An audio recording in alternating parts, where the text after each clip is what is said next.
Hello everyone, welcome to my new video. আজকে আমি আপনাদের সাথে শেয়ার করব গ্রামের বাড়িতে আমি কিভাবে আলুর চিপস বানালাম।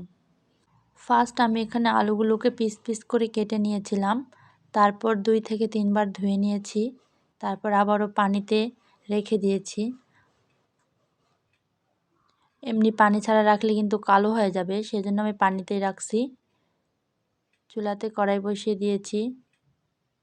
দিয়ে দিলাম সামান্য লবণ, দিয়ে দিচ্ছি হলুদ গুঁড়ো। লবণ আর হলুদ দেওয়ার কারণ হচ্ছে হলুদ দিছি একটু কালারের জন্য, আর লবণ দিছি একটু খেতে ভালো লাগবে, সেই জন্য একটু স্বাদ লাগবে। তো তারপর আমি এখানে দিয়ে দিচ্ছি কেটে রাখা আলুগুলো। মাটির চুলায় জাল কি সুন্দর জ্বলতেছে, খুব ভালো লাগতেছে। আলুগুলো দিয়ে প্রায় 50% মতো সিদ্ধ করে নিতে হবে। একবারে পুরো সিদ্ধ করা যাবে না, তাহলে কিন্তু গলে যাবে।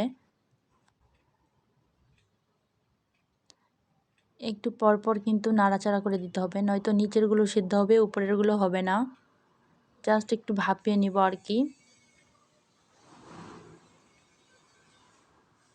খড়ের জাল মাশাআল্লাহ খুব সুন্দর জ্বলছে।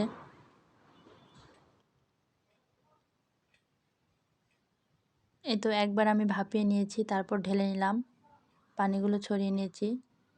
তো আবার আমি দিব ভাপাতে। যেহেতু আমার কড়াইটা অনেক ছোট, সেজন্য আমি প্রায় 2 গামলা আলু কেটেছিলাম। এখানে অনেকবার প্রায় 5 থেকে 6 বার ভাপিয়ে নিতে হয়েছে। তো আমি একে একে ভাপিয়ে নেব। আবার দিয়ে দিয়েছি একবার।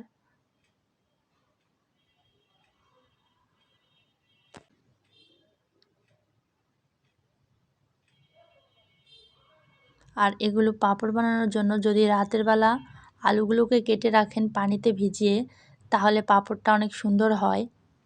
আর যদি হাতে একদমই সময় না থাকে, তাহলে সঙ্গে সঙ্গে কেটে করলেও সমস্যা নেই, কিন্তু রাতের বেলা আলুগুলো কেটে রাখলে অনেক ভালো হয়। তো ভাপিয়ে নেওয়ার পর আমি ঠান্ডা করে নিয়েছি, গরম গরম তো মেলা যাবে না। তারপরে এই তো আম্মু আর আমি পাঁপড়গুলোকে রোদে শুকাতে দিচ্ছি। একটা একটা করে মেলতে হবে, অনেক সময় লাগছে। যাই হোক, করতেই হবে, খেতে ভীষণ মজা। ভালো কিছু খেতে গেলে তো একটু কষ্ট করতেই হবে। এখানে আমি ঝুরি ঝুরি করে বানিয়েছিলাম কিছু পাঁপড়। সুন্দর লাগতেছে না দেখতে? দেখতে অনেকটা লাগতেছে, কিন্তু শুকানোর পর অনেক কম লাগবে। এই যে দেখতেই পাচ্ছেন আমি সবগুলো পাঁপড় মেলে দিয়েছি।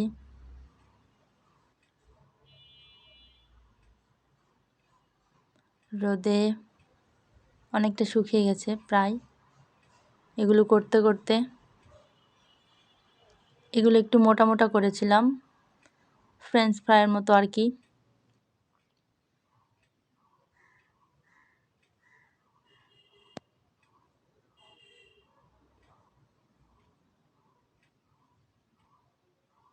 তো শুকানোর পর এই যে ফাইনাল লুক।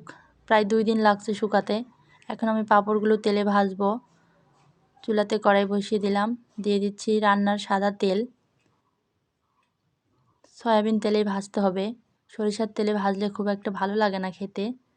তো তেলটা গরম হয়ে আসলে আমি দিয়ে দিলাম শুকনো চিপসগুলো। এবার নেড়ে চেড়ে ভেজে নেব। তেল গরম হয়ে আসলে দিবেন, তাহলে খুব ভালো মতো ফুলবে, নয়তো খুব ভালোভাবে ফুলবে না আর খেতে ভালো লাগবে না।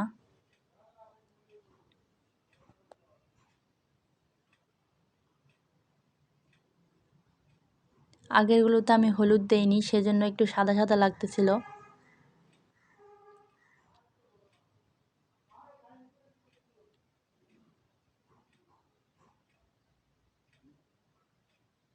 এই তো ভেজে নিয়েছি আমি পাঁপড়গুলো। আমার তো এই জিনিসটা খেতে ভীষণই ভালো লাগে। আপনাদের কাছে কেমন লাগে? আপনারা চাইলে খুব সহজেই এইভাবে বাসায় বানিয়ে নিতে পারেন আলুর পাঁপড়। আমাদের এলাকায় আমরা প্রায় সকলেই বানাই, গ্রামে গেলেই বানাই আমি। এটা মূলত নতুন আলুর সিজনে বানানো